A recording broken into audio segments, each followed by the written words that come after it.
Pendant la guerre des polices de Charleroi ont eu lieu des crimes particulièrement monstrueux. En Belgique, des cinéastes s'en sont inspirés pour des films. Voici leur histoire. Alors, notre dossier du jour étant les films belges qui sont tirés de faits divers belges réels. J'avais fait le point de mon côté, j'avais trouvé environ une douzaine, quinzaine de films. Donc j'ai fait la sélection. Donc le début était assez facile puisqu'on reprend les films inspirés de l'affaire du Trou spécifiquement.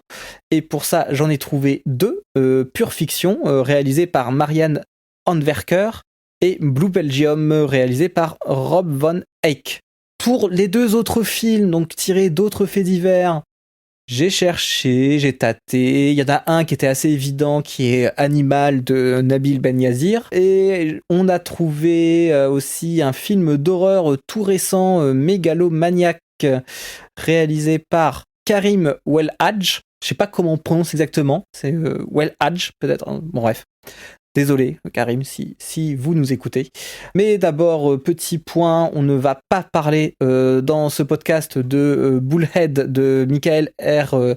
Roskam, inspiré de l'affaire Von Noppen, à savoir c'était un trafic d'hormones de croissance pour du bétail, des hormones qui étaient devenues illégales par la Cour européenne en 89, et donc il y a eu un trafic illégal géré par le crime organisé, qui a mené en 95 à l'assassinat de l'inspecteur gouvernemental Karel Von Noppen. Et Bullhead était le film, voilà, pour rappeler, le film qui avait un peu révélé Matthias Schoenaerts en France. Nous ne parlerons pas non plus de À perdre la raison de Joachim Lafosse avec Emily Dequesne et Tahar Rahim, qui a repris l'affaire Geneviève Lermite, une femme qui avait assassiné ses 5 enfants suite à une vie domestique très compliquée, on va dire.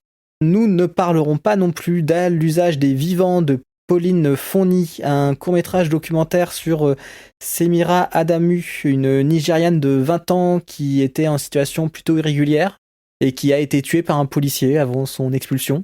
Nous ne parlerons pas non plus de Shades de Eric Van Looy, tiré de l'affaire Freddy Orion et Roland Feneuil, les assassins de Roland Steyart et sa famille. Nous ne parlerons pas non plus de Hurricane Storm de Gaëtan Guérin, qui a autofinancé son film sur l'affaire Léopold Storm, un jeune homme de 19 ans qui a tué ses parents et sa sœur. Je sais pas si vous avez vu la bande-annonce de ça, je vous l'ai envoyé, ça a l'air autofinancé, on va dire. Okay. Dans le sens, ça a l'air très cheap. Ça a l'air très très cheap. Après, on a déjà Blue Belgium, hein, donc on peut pas non plus faire tous les films pas terribles sur les faits divers. Ouais. Spoiler, désolé. Autofinancé, ça fait un peu un euphémisme pour pas terrible, quoi. C'est ça. Ouais. En tout cas, voilà, qui a l'air très cheap. Voilà, simplement. Voilà. Toi, t'as une tête à avoir été autofinancé. Voilà. Je la replacerai à l'occasion. Et pour finir, nous ne parlerons pas non plus de Brigade Antisexe parce que à notre connaissance, c'est dommage. Voilà, à notre connaissance, ce n'est pas inspiré de faits réels. Des maniaques qui forcent des femmes à se déshabiller lentement, très très lentement dans des serres de jardinage. C'est pas un fait divers, ça. Ça m'étonne. Enfin bon. Ouais, Brigade Antisexe, c'était un souvenir de nuit excentrique. Assez un souvenir inoubliable, on va dire. Oui, la nuit excentrique, c'était la nuit Nanarland avant. Ouais, voilà. Ouais, mais là, c'était vraiment un cas de film qui est pas vraiment considéré comme nanar, on va dire. Voilà. Mais comme vraiment plus à part. Et voilà. Pas très sympathique. Pour dire les mots, justement. C'est un Lost Media, plus ou moins d'ailleurs. Hein. Il est rarissime. C'est ça, il y a une copie, à notre connaissance, il y a une copie 35 mm, mais c'est tout. Enfin, le film n'est pas du tout visible autrement. Voilà, donc on fait partie des chanceux. Récemment, j'ai un pote qui a dit que, mais j'ai pas vérifié ça, qu'apparemment, le réalisateur du film, il avait travaillé sur Téléchat. Mais oui, c'est Henri Oneux, le réalisateur du film, sous pseudo. Voilà. Mais ouais. Donc, quand on parle de traumatisme, pour les enfants, il y a Téléchat, pour les adultes, il y a Brigade Antisexe. Ça se recoupe. Voilà. Mais c'est trop bien, Téléchat. Oui, quand t'es adulte. Bref. Donc là, comme vous le voyez, ce dossier ne part pas du tout sur la voie de traverse, pas sur des chemins de traverse. Mais bon, commençons par les films inspirés par l'affaire du Trou. Alors, petit rappel, qu'avait fait Marc Dutroux ? Et bien pour cela, demandons à notre invité. Marc Dutroux. On découvre son visage le 15 août 1996 au cœur de l'été, à la une de tous les journaux et de toutes les télés d'Europe. Depuis, ce visage incarne le mal, l'horreur, le monstre. Celui qu'on accuse d'avoir enlevé 6 enfants et adolescentes, de les avoir séquestrés, violés et d'en avoir tué 4. Mais qui sait s'il n'y a pas eu plus de victimes. L'affaire Dutroux a bien failli faire exploser la Belgique, car aujourd'hui encore, on craint que cet homme ait été protégé par la justice, qu'il ait eu des complicités au plus haut niveau de l'État. Dans l'affaire Dutroux, le pire reste peut-être à découvrir. Merci Christophe. C'est quand même très prestigieux qu'on ait réussi à avoir Christophe Ondelat sur le podcast. Il a mis son gilet de cuir rien que pour nous. Bisous Christophe. Bisous Christophe. Donc, on va commencer par Pure Fiction, réalisé par Marianne Handwerker et sorti en 1998. On y suit Cécile, une jeune femme qui reconnaît Johnny, Johnny étant son violeur d'il y a quelques années. Et à cause de l'inaction policière et judiciaire, elle décide d'enquêter elle-même toute seule. Mais Johnny n'est pas un criminel isolé, il kidnappe et livre des femmes sur commande à Monsieur Paul. Monsieur Paul qui maintenant lui commande des fillettes. Je vous écoute. J'ai retrouvé l'homme qui m'a violée. Son nom est Jean Collard, faut que vous l'arrêtiez.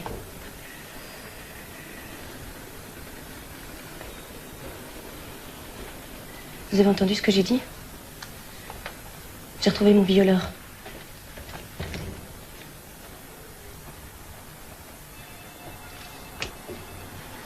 Quand et où a eu lieu ce viol ?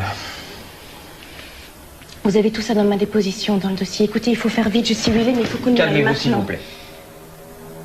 Asseyez-vous, calmez-vous.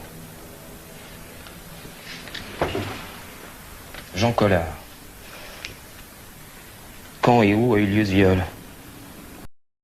Un film qui est sorti donc en 98, donc vraiment très à chaud suite à l'affaire Marc Dutroux, qui, rappelons-le, c'était plutôt déroulé en 1995-96. Pure Fiction, c'est un film dont on pourrait dire qu'il est plutôt glacial. On y suit du coup cette Cécile donc, qui enquête sur son violeur. Ce Johnny qui est au cœur d'un trafic de femmes et d'enfants. Et on suit également un juge d'instruction qui avait été saisi de l'affaire, puis dessaisi, et qui le vit plutôt mal. Il faut le dire. Pure Fiction, c'est un film qui, on va le dire, il va assez franco dans la théorie du complot que Marc Dutroux était un pantin pour des hommes haut placés, ce qui est plutôt une constante avec les films dont on va traiter, puisque Bouble Job va dans ce sens-là, le dossier Mal d'Aurore va également dans ce sens-là. Quand je dis, théorie du complot, tout ça, c'est pas pour juger qui que ce soit, hein, c'est ça pour rester factuel. L'affaire Dutroux, disons que donc ils ont chopé Dutroux, tout ça, et il y a quand même encore des parties sombres et inconnues. C'est pour le côté factuel. Ouais. Il y a plusieurs choses qui m'ont surprise dans le film. J'ai vu que la RTBF avait mis de l'argent dedans, et je me suis posé la question du coup du statut du film. Est-ce que c'est un téléfilm ou est-ce que c'est un film de cinéma ? C'est un film de cinéma, mais il n'est pas sorti en France. D'accord.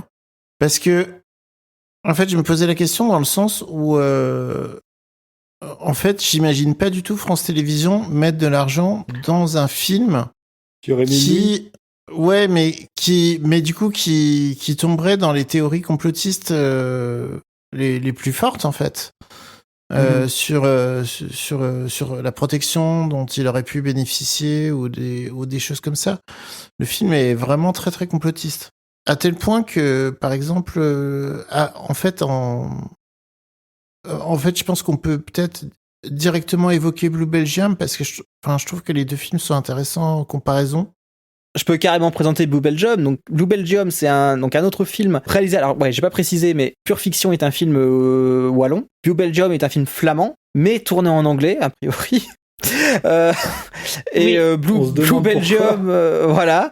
Blue Belgium, donc c'est un film de Rob Van Eyck, sorti en 2000, Et là, pour le coup, on ne suit pas une victime qui enquête, on suit directement les coupables, à savoir Monsieur Victor, un homme de l'ombre pour le gouvernement, qui est quelqu'un qui a la mission de devoir instaurer un climat de terreur pour garder la population bien docile.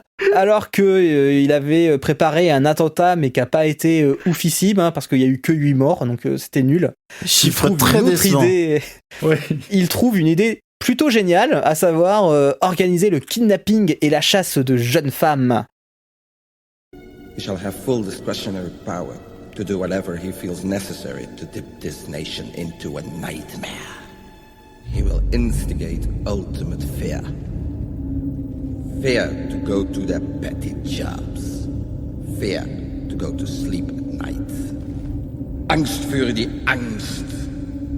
Fear, fear, fear, fear, fear.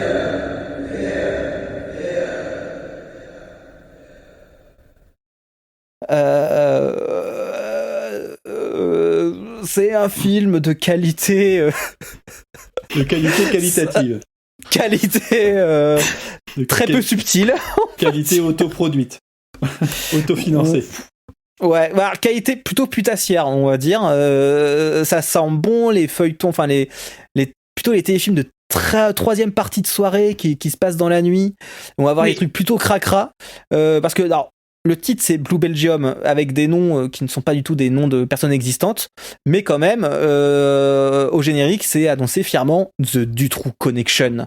Ouais. Alors là, on fait vraiment dans le putassier. Dès le début, c'est les méchants qui discutent entre eux avec un éclairage très sombre, des gueules de méchants, quoi, des mecs patibulaires qui font la tête et puis qui montrent à quel point ils sont pervers. Et à côté de ça, il y a des trucs hyper pétés, quoi. C'est la mission, c'est quand même de kidnapper des nanas, je crois encore vierges, très jeunes. Bon, c'est joué par des actrices qui ont 25 piges. Oui, j'ai pas du tout compris ça. Ils disent pour que le monde y soit encore plus maléfique, Monsieur Victor attaquer les enfants. Je sais pas, c'est le diable à moitié qui le mandate, quoi, Monsieur Victor. Et Monsieur Victor, du coup, il doit s'attaquer aux enfants et lui, il enlève 3 bonasses. Enfin, j'ai pas du tout compris, quoi. Ouais, rapport avec Dutroux. Non, mais en fait, c'est parce que, moi, ce que j'ai compris dans Blue Belgium, c'est que lui, il est habitué à kidnapper et à fournir des prostituées, à kidnapper des femmes pour les donner dans des réseaux de prostitution, alimenter les réseaux de prostitution. Il y a un moment où on lui demande de kidnapper les 3 jeunes femmes pour pouvoir alimenter une orgie sur laquelle on reviendra certainement parce que c'est un des moments forts du film. Et à côté de ça, il y a le côté enlever les enfants qui est parallèle. Et ce qui est très intéressant, c'est que le film ne s'attarde pas du tout là-dessus. Non. Alors que, en fait, c'est un peu quand même pour ça que l'affaire Dutroux est connue, quoi. C'est ça, et en plus Blue, c'est dans le titre, Blue c'est associé à l'enfance. En fait, il y a pas mal d'associations anti-pédophiles de trucs en lien même avec l'enfance, tout ça, la protection de l'enfance, qui évoquent la couleur bleue, en fait. Ok. Donc, mais ça peut aussi être Blue Belgium dans le sens déprimé, parce qu'en anglais ça peut aussi vouloir dire mélancolique, déprimé, parce que le but c'est de rendre la Belgique dépressive, enfin bref. La Belgique terrorisée, c'est pour rester dans le droit chemin, enfin pour rester dans le rang. Voilà. La manipulation des masses. C'est ça, mais c'est un film extrêmement bête, Blue Belgium, enfin très mal joué. Oui, très très mal joué, très mal réalisé. Je veux dire, on garde kidnapper des nanas dans une grange qui sont attachées, mais je veux dire, tout le monde est hyper propre. Enfin, tu vois clairement que c'est juste des actrices qui disent ok, vas-y, attachez-moi, mais à aucun moment tu peux croire qu'elle soit là depuis 2-3 jours. Enfin, en fait, t'as vraiment l'impression qu'ils ont filmé juste après la pause déjeuner. Tu sais, en mode, allez, où est-ce que je me mets ? On fait ça vite fait. Et on sort pas de là de tout le film. À aucun moment t'as l'aspect vraiment crapoteux, dégueulasse, tout ça qui qu'ils pensent donner à la base. C'est perso, j'ai passé un super moment, j'ai fait que rigoler tellement c'était nul. C'est écrit par un gamin de 8 ans et vous avez des acteurs flamands qui parlent anglais. Genre tout le film est tourné en anglais et du coup, they speak like that the whole time in the movie. Et c'est effroyable et c'est très drôle. Et puis tout est méga, enfin surjoué, surligné, mais vraiment oui voilà, le début c'est les méchants qui parlent dans un bureau sous-éclairé. Il y a la scène incroyable où le mec il est en peignoir doré chez lui avec son gros cigare. Il voit à la télé attentat machin blabla, 8 morts. Il fait what only 8. Ah il est hyper énervé. Enfin, c'est hilarant. High-powered shotguns killing no less than 8 people. In the total chaos that ensued, the gangsters, probably 3 or 4 of them, have escaped and are still at large. I repeat, 8 people were shot dead at a supermarket in Nivelles. What kind of raid is this? 8 fucking casualties? Can you believe this? Can't they fucking do anything right? 28 casualties in all, with no lasting effect whatsoever. Should we congratulate you for this shabby effort, Mr. Warrior? Oui, c'est la meilleure scène. Ah ouais, c'est vraiment un truc crapoteux. Mais crapoteux dans le mauvais sens. C'est pas crapoteux comme ils avaient prévu. Voilà, cinématographiquement, tu sens que tu te sens sale, mais juste cinématographiquement en mode comment ils ont pu faire un truc pareil. Ouais, la démarche est crapoteuse. La démarche, elle est. Pour moi, le problème que j'ai, c'est que des 2 films dont on a parlé jusque-là, c'est le premier que j'ai vu, ce qui fait que je suis incapable de juger de la qualité du deuxième, parce que quand tu compares avec ça, tout a l'air bien, tu vois. Ah là, c'est sûr. Oui. Oui, le deuxième qui est pas un super film. Déjà, voilà. Quand j'y repense, je me dis effectivement, ça va pas, mais c'est après coup, parce que sur le coup, moi, j'étais content de le voir, ce film. Mais le deuxième, c'est pure fiction, vous dites. Ouais. Voilà, c'est ça, oui. Sur le même sujet. Mais premier, chronologiquement. Voilà, premier chronologiquement. Mais clairement, bon, pure fiction, on l'a pas dit, mais bon, c'est sous-entendu. Ça reste un film qui se veut quand même respectable et qui... on sent un film qui est choqué de l'affaire du trou qui vient d'avoir lieu. Et il y a un côté, on va... pure fiction, bon, pour expliquer le titre, le film se termine sur un panneau disant... tout ceci n'est qu'une pure fiction, la vérité est bien pire, ou un truc comme ça, je sais plus. Oui. C'est ça. Mais c'est. Oui, c'est bien naze. Il y a un truc vraiment pris. Ouais, c'est pas hyper fin, voilà. Mais au moins, ça reste, disons, un truc sérieux. Ouais. Et une démarche respectable, mais voilà, le résultat est ce qu'il est, mais la démarche, elle reste respectable. Voilà. Blue Belgium, tu sens les gars qui disent oh putain, la belle affaire là, on va se faire des films. Puis.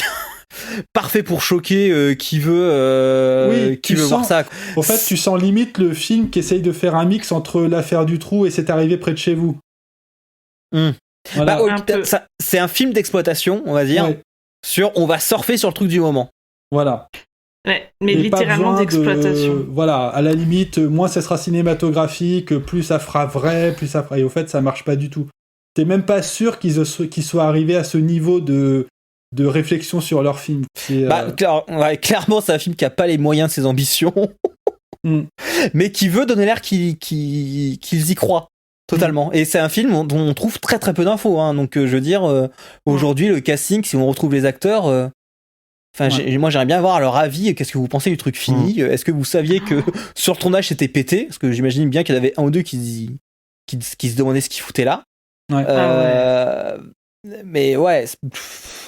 Alors, tu voulais parler des 2 films en comparaison, Benjamin. Ouais, parce qu'en fait, j'ai été troublé en regardant les 2 films à la suite de voir qu'il y avait des éléments qui revenaient pratiquement à l'identique, notamment cette idée que les personnes qui avaient été kidnappées étaient vendues entre guillemets aux enchères à la grande société réunie dans un truc un peu secret.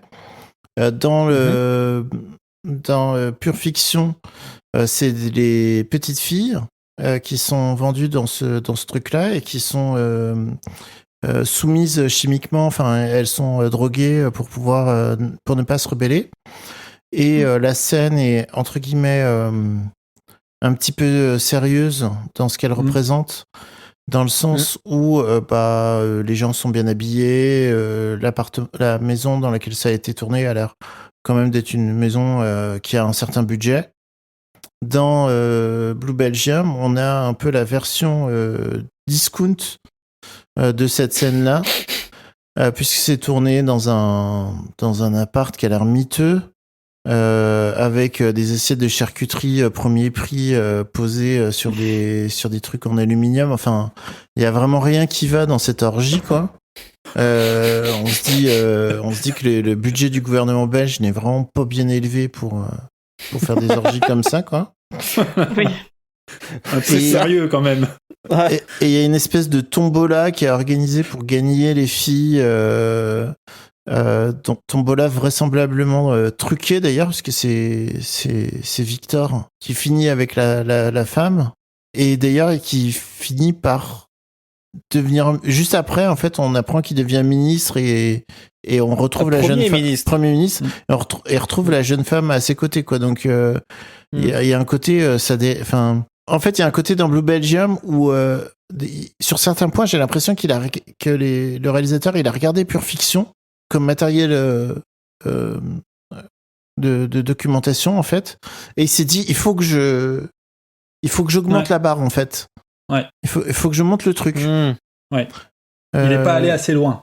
Il n'est pas allé assez loin. Moi, je vais dénoncer. Alors que déjà dans Pure Fiction, ce truc-là, pour dire à quel point c'est complotiste, même Christophe Ondelat, dans son Fait entrer l'accusé, il n'en parle pas, en fait. Alors, j'ai pas regardé en entier, le Fait entrer l'accusé sur Marc Dutroux. Ça reste, disons que rien n'est prouvé. Pour la vraie affaire Dutroux, à ma connaissance, rien n'est prouvé sur l'implication de personnes haut placées, tout ça. Mais en tout cas, ça reste une idée. Beaucoup de gens le croient. Ouais. Enfin, je veux dire, les 3 films inspirés de Dutroux, là, je le rappelle, même le dossier Maldoror va là-dessus. Hein. Oui, absolument. Mais c'est vachement troublant parce que en fait, ce que je voyais dans le Fait entrer l'accusé, c'était le fait que justement ce genre d'affaires finalement est possible parce que on voit qu'il y a eu une très mauvaise communication entre les services de police. Il y en a qui ont essayé de faire un truc dans leur coin complètement bidon, où ils avaient le droit de rien, enfin un truc complètement absurde. Alors est-ce que c'est parce que en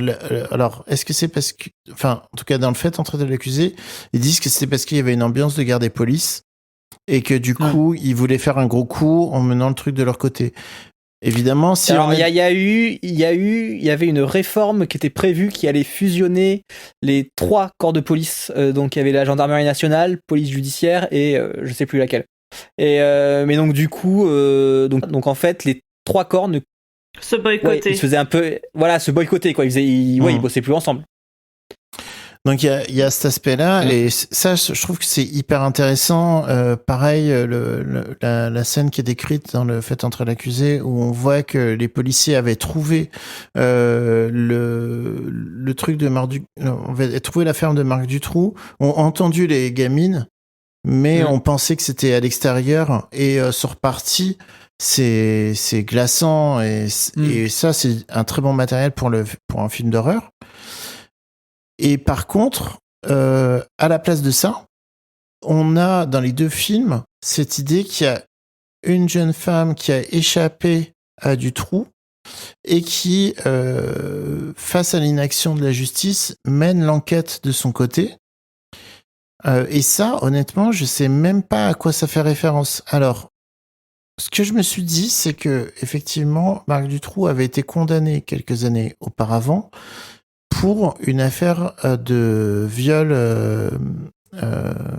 pédophile, en fait. Ouais, viol sur mineur. Ouais.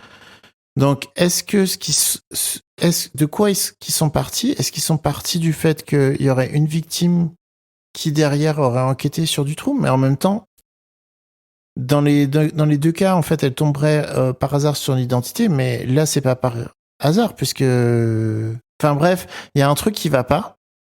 Et dans les deux cas, ils résolvent ça par le fait que la personne soit meurt, soit du coup devient la femme malgré elle de Victor.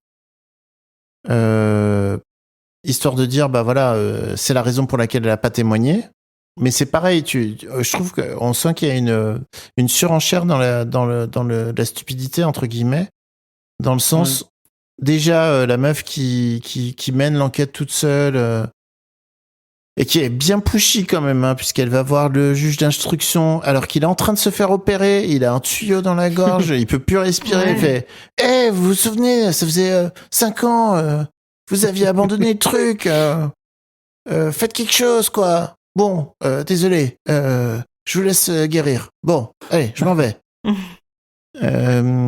Oui, c'est un peu bizarre comme scène. Il y a un curé qui se fait tuer, enfin, il y a des trucs hyper chelous, quoi. Ça reste un film qui, je pense, quand même, s'est fait assez vite. Alors moi, je pense que la nana, juste, c'est un personnage totalement inventé.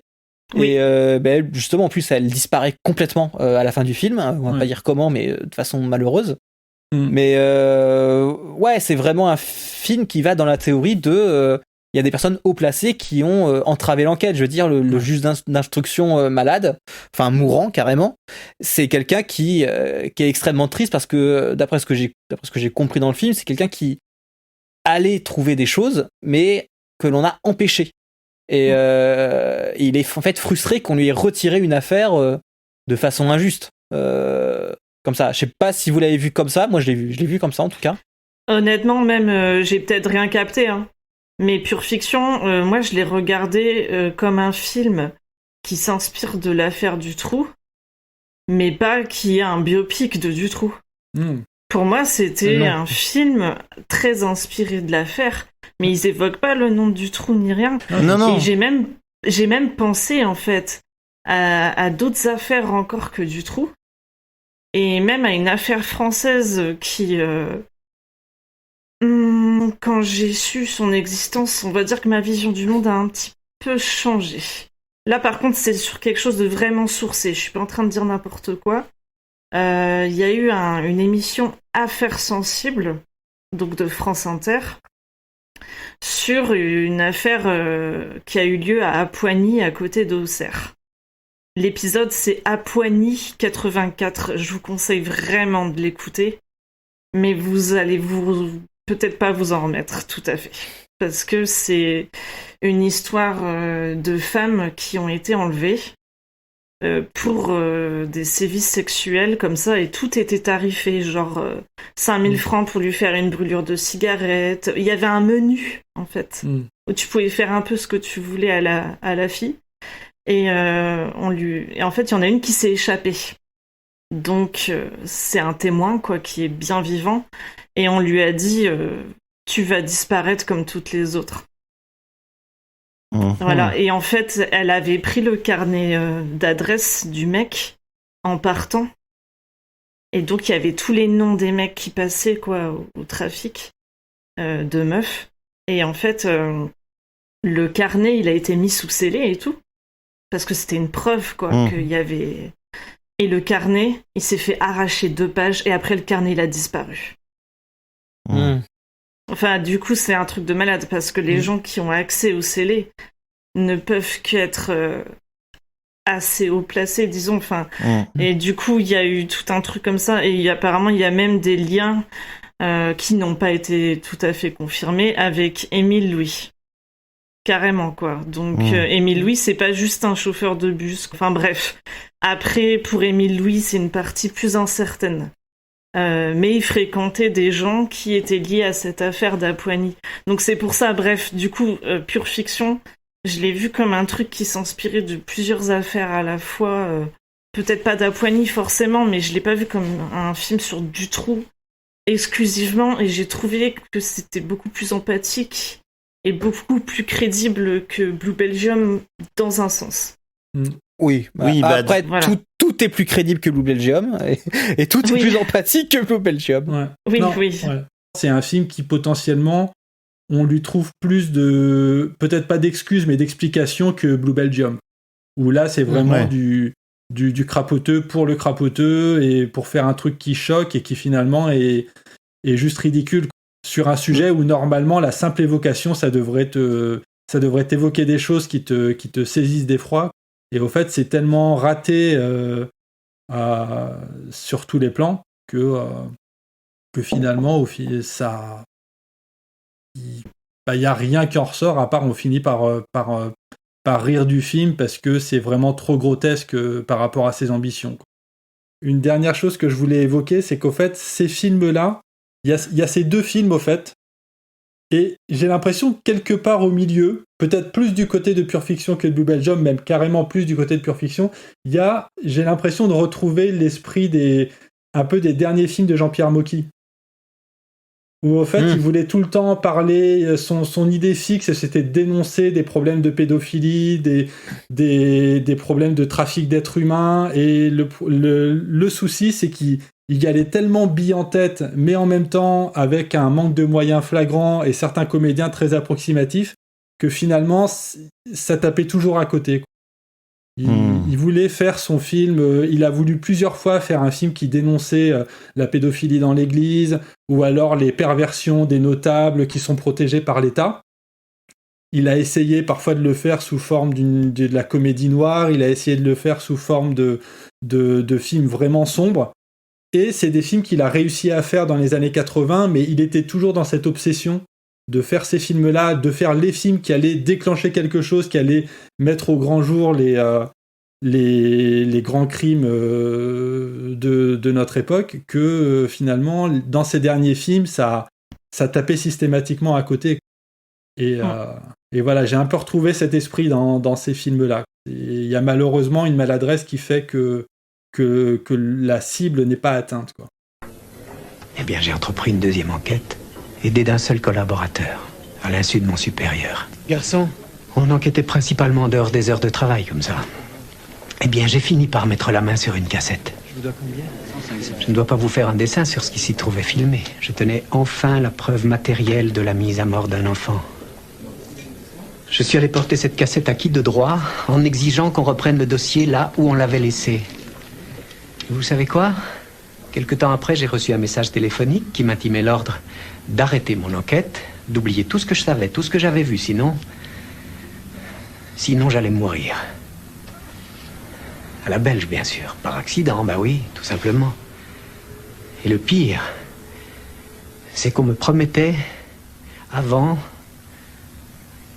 que j'allais voir mourir mes enfants. Moi, ce qui m'interrogeait beaucoup dans la sélection de films qu'on avait, c'était justement ce rapport entre la fiction et la réalité, le film qui est inspiré d'événements réels, mais qui n'a pas la prétention d'être un biopic non plus, qui n'a pas la prétention d'être une reconstitution totale. Et pour le coup, je trouve que c'est un peu exactement comme les romans à clé dans la littérature. C'est-à-dire que c'est, entre guillemets, un prétexte pour soit inventer des trucs quand il y a des zones d'ombre, soit pour en fait prendre des libertés, balancer des trucs en se disant non mais de toute façon c'est de la fiction. Et ce que j'ai trouvé assez gênant par exemple dans Pure Fiction, c'est le fait qu'il y ait quand même beaucoup d'éléments qui sont très reconnaissables par rapport à l'affaire du trou. Il y a la camionnette blanche, il y a son espèce d'assistant toxicomane, il y a le fait qu'il crée un abri, enfin avec son pote, il crée une cave. Ouais, il crée la cave dans laquelle ils vont cacher les jeunes filles. Il y a le fait que sa femme c'est une institutrice. Donc quiconque connaît l'affaire du trou identifie directement que c'est un film sur l'affaire du trou. Mais à côté de ça, il y a d'autres éléments qui donnent à penser, qui donnent une image assez fausse de ce qui s'est réellement passé, notamment pour le côté seul contre tous. Donc on a une jeune femme qui essaye de mener l'enquête et on a vraiment l'impression que personne ne l'écoute, etc. Ce qui, d'un point de vue institutionnel, est possiblement le cas dans le sens où, effectivement, la police, c'était une des choses qui a été remontée et qui ne surprendra pas grand monde, c'est qu'elle a été très méprisante avec les victimes, avec les parents des victimes, etc., refusant de transmettre les informations, etc. Mais il y a un aspect qui n'est pas du tout dans Pure Fiction, qui est le fait que c'est une affaire qui a été très tôt médiatique, puisque en fait les parents des 2 petites filles qui avaient disparu et qui malheureusement sont mortes avaient fait une émission de type perdu de vue, enquête, etc., où ils avaient fait un appel à témoins et de même que les photos des enfants avaient été diffusées partout. Donc il y avait, en fait, c'était pas du tout un truc caché, c'était un truc très très public en fait, et ça participe du coup à cet effet de psychose qui est lié à l'affaire du trou. C'est que du coup il y avait 2 enfants qui avaient disparu. Après, il y a 2 jeunes femmes qui ont disparu et on savait pas que c'était lié, mais on voyait qu'il y avait quand même pas mal de gens qui disparaissaient en Belgique. Après, il y a une autre jeune fille qui a disparu. Et c'est finalement c'est seulement la 6e jeune fille qui disparaît, que l'enquête a été menée correctement. Et là où en fait on se rend compte que en fait en 10 jours c'était plié en fait. Totalement. Parce que en fait Marc Dutroux était pas quelqu'un d'extrêmement malin, et il était extrêmement malin dans le sens où il avait très bien caché l'espace où il commettait ses crimes, mais pas du tout malin dans le sens où un travail d'enquête sérieux aurait permis de l'arrêter tout de suite en fait. Absolument. Et il faisait trop le mec en fait. Il se croyait tellement supérieur intellectuellement, alors que oui, c'est juste l'incompétence qui, comme tu dis, a ultra ralenti l'enquête, quoi. C'est effarant. Et ce qui est drôle, en fait, entre guillemets, c'est que là, c'est un peu une occasion ratée, et dans Pure Fiction et dans Blue Belgium, c'est que il y avait totalement une interprétation complotiste possible de cela, parce que on pourrait très bien dire, ok, il savait dès le début que c'était lui, mais il était protégé, donc il pouvait pas. Et puis, quand l'émotion populaire est devenue trop forte, à ce moment-là, ils ont décidé de le lâcher et de faire un élément de com en disant « Non, mais vous voyez, en fait, vous pouvez revenir tranquille.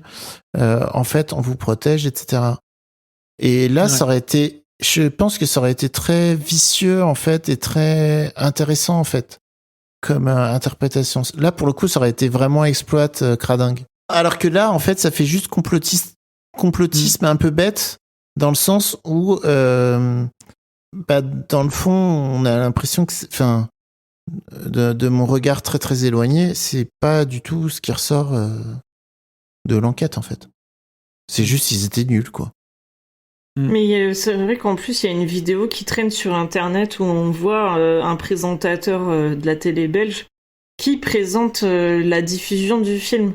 Un peu comme ça se fait sur France 3, ouais. Et en fait, il dit « Ah, par contre, le débat, il a été annulé au dernier moment, je suis désolé. » Qu'en fait, finalement, ils ont pas pu tenir le débat habituel pour ce film-là, quoi. Genre les dossiers de l'écran, quoi. Ouais, un petit peu, ouais, voilà. Enfin, c'était un peu bizarre, mais du coup, ouais, c'était un film bien soutenu, ouais, par l'argent public. Madame, Monsieur, bonsoir et bienvenue à l'écran témoin. Vous allez voir dans quelques instants Pure Fiction, un film de Marian Handwerker qui a suscité lors de sa sortie des réactions assez vives. On peut même parler de polémique. C'est bien sûr, comme son titre l'indique, une fiction, mais l'histoire ne peut que faire songer à l'affaire Dutroux. Et le film relance la question des réseaux pédophiles. Marc Dutroux est-il un pervers isolé? Dans la foulée du film de Marian Handwerker, nous voulions organiser ce soir un débat pour essayer de répondre à cette question. C'est une question délicate, Ce n'est pas un débat banal, et c'est la raison pour laquelle, pour la première fois depuis que j'anime l'écran témoin, j'avais demandé à Martin Ernst de co-présenter et surtout de préparer avec moi cette émission. Martin Ernst, qui travaille à la rédaction du journal télévisé, a suivi le dossier des enfants disparus depuis le début. Nous avons pris la décision d'annuler ce débat. C'est une décision rare, tout à fait exceptionnelle. C'est en fait la première fois qu'une telle décision est prise en 28 ans d'écran témoin. Alors qu'un débat sur Blue Belgium, ça aurait été quand même plus marrant. Enfin, oui. Putain, pourquoi c'est clair. en anglais? Mais pour que le message il soit international, tu vois, c'est pour ça en fait. Le langage de l'amour. Oui. Bah ouais, voilà, c'est ça. C'était tellement important ce que ce film avait à dire, quoi. Ouais, il s'est dit comme ça, je le vendrais mieux aux Américains pour les Oscars. Ouais. Voilà. Mais je pense. These are the rules for tonight. Every player can pick one number per turn of the wheel. I repeat, one number only. Furthermore, no two players can bet on the same number. The bet itself is €5,000 each time. No more, no less. And the winner gets our lovely bride, Gina. Good luck to you all.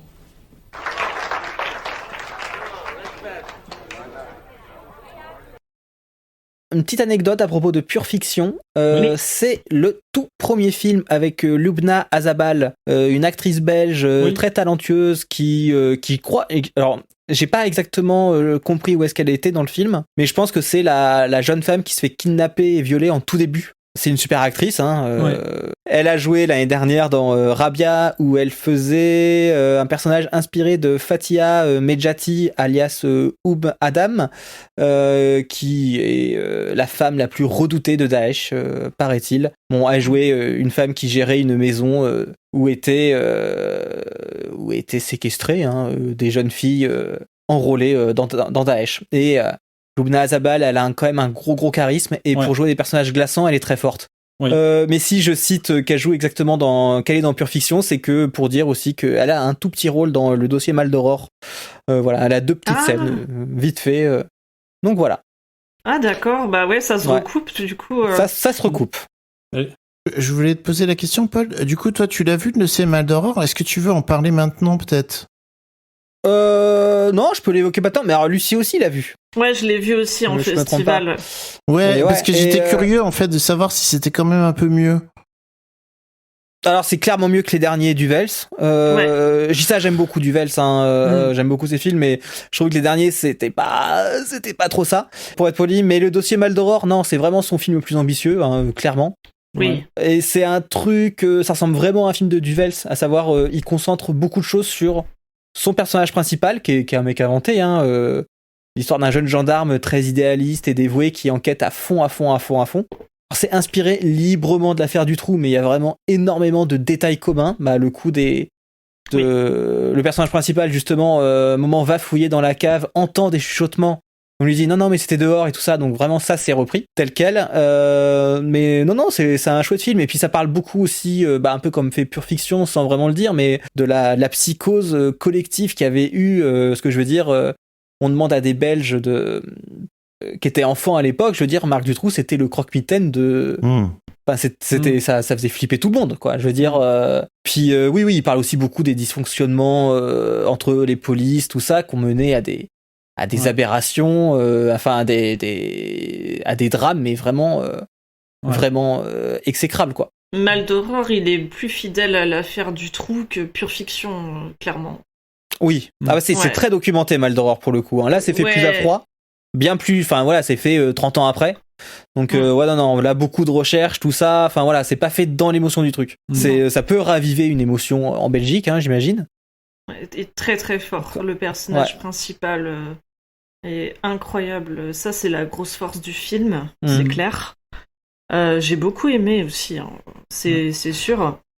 Après, c'est vrai qu'il y a quelques clichés du film policier, quand même. Il y a beaucoup de de patterns, de trucs que j'ai déjà vus ailleurs, quoi. Mais bon, quand même, je trouve que c'est très bien construit.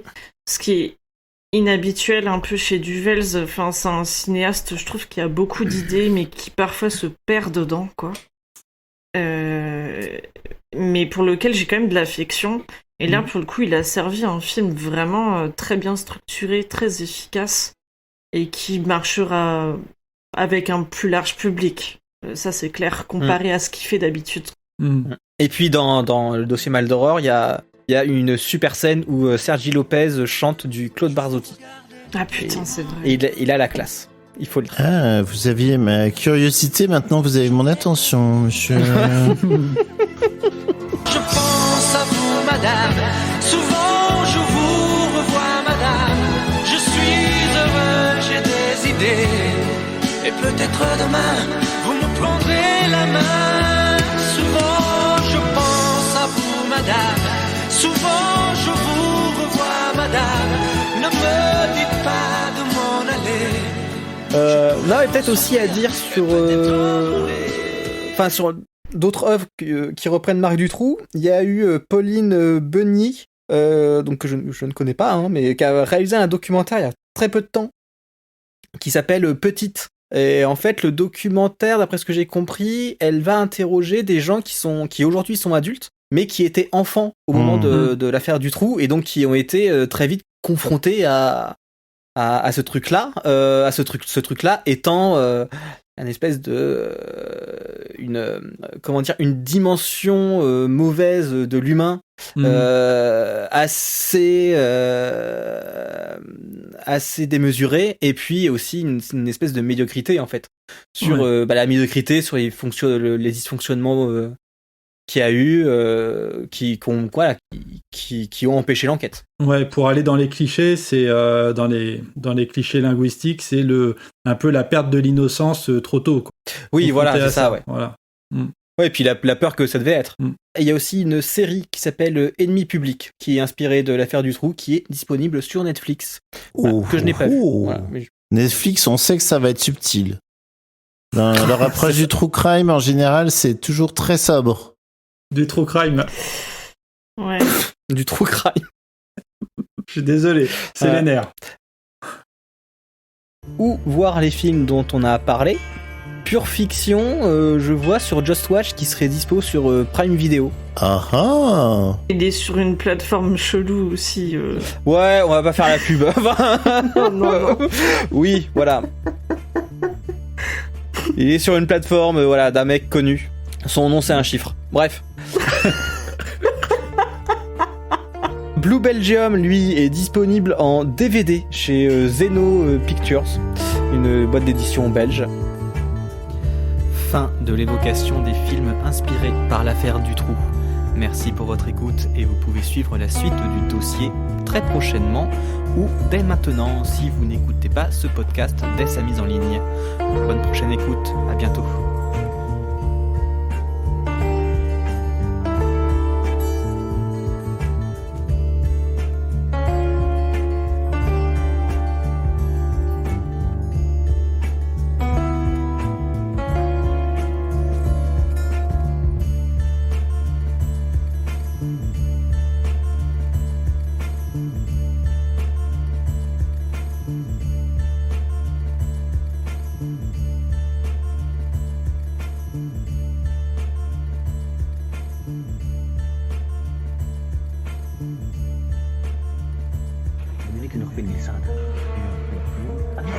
Et Marc, tu nous fais la glissade.